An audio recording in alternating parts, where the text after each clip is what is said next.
there exists, hidden in the marrow of creation, a code older than language, older than empire, older than the first breath drawn by man from the dust of the earth. It is not a secret kept by priests behind locked doors, nor a riddle buried in the vaults of forgotten libraries. It is written in the stars that burn above thee, and in the blood that moves beneath thy skin. Every prophet who ever walked this broken ground knew it. Every sage who sat in silence beneath ancient trees discovered it. Every tradition that has endured the grinding wheel of centuries has, in its own tongue, spoken this same truth. And yet, it is the most forgotten thing in all the world. For we live now in an age of noise, an age where the mind is never still, where a man carries in his pocket a machine that feeds him fear and distraction from the moment he opens his eyes until the hour he lays his weary head upon the pillow. We live in an age where a man measures his worth by the speed of his striving, the size of his ambition, the relentless machinery of his productivity. He builds systems to optimize his hours. He constructs frameworks to calculate the leverage of every waking minute. He runs, and he runs, and he runs, and he calls this running life. But beneath the running there is a question he dare not ask, a silence he dare not enter, a stillness he has learned to fear more than failure itself. For in that stillness, the entire architecture of his full self begins to tremble.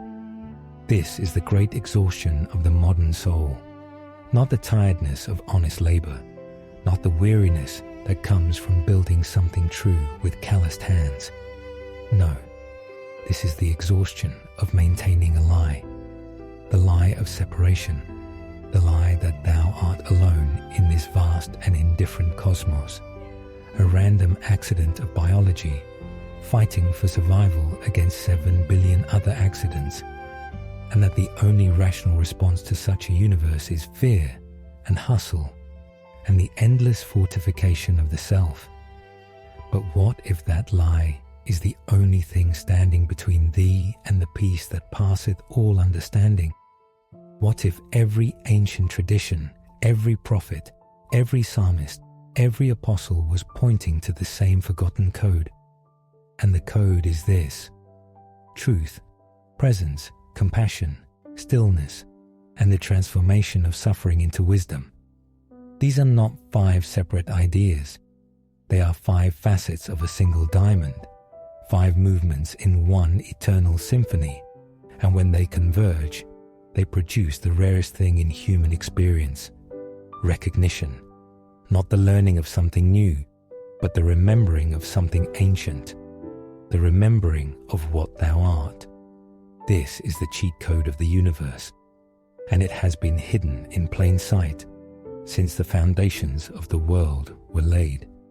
The first movement is truth, and it is the foundation upon which all awakening is built.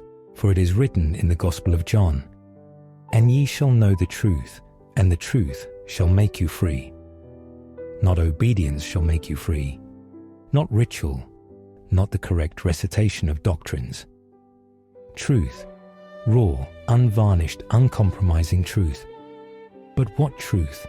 The world speaks of truth as if it were a collection of facts, data points to be verified, arguments to be won. The truth that sets a man free is not that kind of truth. It is truth about thyself, truth about the nature of thy mind, truth about the engine of fear and ego that has been driving thy life since before thou hadst words to describe it. Consider the ego, that constructed self, that fortress of identity built brick by brick from childhood wounds, from the need to be seen, the need to be right, the need to matter. It whispers to thee in a voice so familiar, thou hast mistaken it for thine own. It says, thou must win this argument, for if thou dost not, thou art diminished. It says, thou must prove thyself, for if thou dost not, thou art nothing. It says, thou must defend this image, this reputation, this carefully curated self, for without it, who art thou? And here is the terrible, liberating truth the ego does not want thee to see.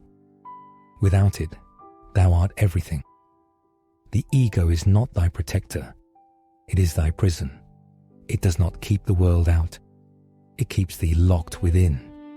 Every defensive reaction when thy identity is questioned, every desperate comparison with another man to see where thou standest in the hierarchy, every fear-soaked internal dialogue that rehearses catastrophes which have not yet come to pass.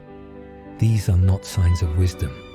They are the fingerprints of a captor, and the truth, the raw and holy truth, is that the captor has no power that thou hast not given him. The moment thou seest the ego clearly, its grip begins to loosen, not through force, not through another framework, another system, another optimization, through sight alone. For as the Zoroastrian sages declared, truth is the best good, the everlasting light. And as the Buddha taught, three things cannot long remain hidden: the sun, the moon, and the truth. This is why suffering so often precedes awakening. Pain is the hammer that cracks the mask. It breaks the illusion we hide behind, the polished surface we present to the world, and more dangerously, to ourselves. When the constructs crumble, when the strategies fail, when the running finally exhausts thee, and thou art forced to stop, that is not the end. That is the beginning. That is truth, doing its ancient and merciless work of liberation. The second movement is presence, and with it, stillness. For they are not two things but one, as the flame and its light are not two things but one. It is written in the Psalms, "Be still, and know that I am God." And Christ himself declared in the Gospel of Matthew, "Take therefore no thought for the morrow shall take thought for the things of itself." These are not gentle suggestions for the spiritually inclined. They are commands issued from the throne of reality to every soul trapped in the prison of time. For consider where thy mind dwells. When heaviness descends upon thy spirit, and the weight of regret presses thee downward into despair, thou art living in the past, a past that no longer exists, that cannot be altered, that is nothing more than a story thy mind tells thee on an endless loop.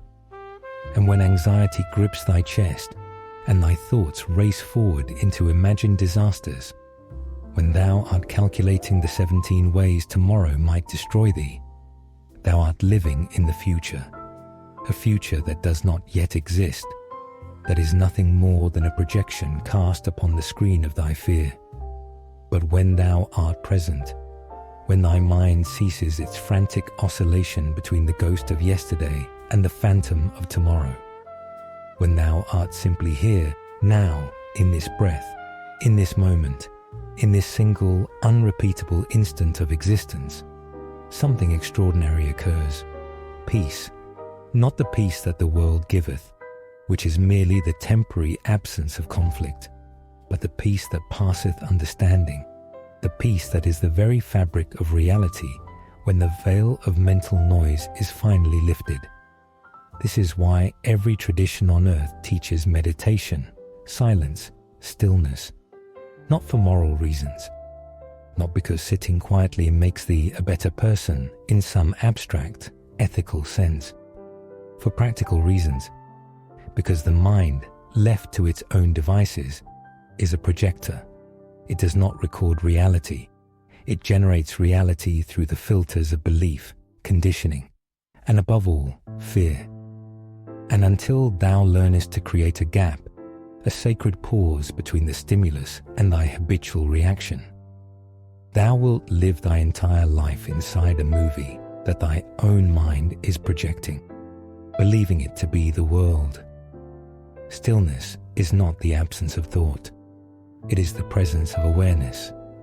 It is the moment when thou steppest back from the raging river of thy mind and standest upon the bank and watchest the voice that says this is wasting time. Watchest the voice that says thou shouldest be doing something productive, Watch as the voice that calculates whether this silence will yield a measurable return on investment.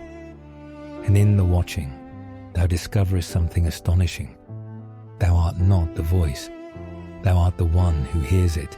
As the Upanishads declared millennia before Christ walked the shores of Galilee, know thyself, and thou shalt know the universe and the gods. And as Socrates taught in Athens, the unexamined life is not worth living. And as the Gnostic texts whisper from the sands of Nag Hammadi, know yourself, and you will be free. These are not philosophies. They are invitations to the same doorway, the doorway of presence, the doorway of now, the only place where God has ever been found. The third movement is compassion, and it is inseparable from the transformation of suffering into wisdom, for they are two streams that flow from the same mountain and converge in the same valley. It is written in the first epistle of John, "There is no fear in love, but perfect love casteth out fear, because fear hath torment. He that feareth is not made perfect in love." Consider the weight of this declaration. Fear and love cannot coexist. They are not two emotions on a spectrum. They are two entirely different frequencies of existence. Fear contracts, isolates, defends, attacks. Love expands, connects, gives, receives. And the ancient code declares without apology that fear is the illusion and love is the reality. Fear is the fundamental lie that keeps humanity asleep. Love, which is oneness, which is alignment with the source of all being, is the only frequency that is real. And what is compassion but the natural expression of this love? Not a morality imposed from without, not a rule thou must force thyself to follow. Compassion is what happens when the veil of separation falls, and thou seest, truly seest, that the man before thee is not other. He is thee, wearing a different face, carrying a different wound, fighting a different battle, but animated by the same breath, the same divine spark, the same eternal consciousness that peers out from behind thine own eyes. Christ said, "Thou shalt love thy neighbor as thyself," not like thyself, as thyself, because thy neighbor is thyself. The Quran commands, "Give to the needy, the orphan, the captive." Confucius taught that a gentleman seeks virtue, and Plato, who understood the human condition with a depth that still humbles the ages, said, "Be kind, for everyone you meet is fighting a hard battle." We do not learn compassion. We recognize it. Once thou stoppest believing thou art separate, love becomes the only behavior that makes sense. And here is where suffering is transfigured. For the Apostle Paul wrote to the Romans, "Tribulation worketh patience, and patience experience, and experience hope." And the Buddha taught that suffering is not the enemy of enlightenment, but its very pathway. And the ancient Egyptian texts declared that the soul ascends through trials. This is the promise that echoes through every sacred tradition on earth. Not a life without suffering, but a life where suffering becomes the catalyst for transformation, where every wound becomes a doorway, where every breaking becomes a making. The man who has never suffered cannot truly love, for he has never been stripped bare enough to see what lies beneath his own defenses. But the man who has walked through the fire and emerged not unscathed but unbroken, that man knows something that no philosophy can teach and no comfort can provide. He knows that the pain was not punishment, it was initiation. It was the universe, the divine, the God who calls thee by name, burning away everything that was never truly thine, until all that remained was what was always there. And so we arrive at the sixth and final movement, the movement that contains all the others within it. Remembering, for in him we live and move and have our being. These are not the words of a mystic in a cave. They are the words of the Apostle Paul, spoken to the philosophers of Athens, declaring to the wisest minds of the ancient world a truth so vast that it swallows every system, every framework, every ideology ever devised by man. Thou art not separate from the divine. Thou art in the divine. The divine is in thee. As the Kabbalah teaches, each soul is a spark of the infinite. As the Emerald Tablet declares, all is one. As the ancient Mayan text, the Popol Vuh, whispers across the centuries, humans are the divine remembering itself. This is the flash of awakening, not fireworks, not ecstasy.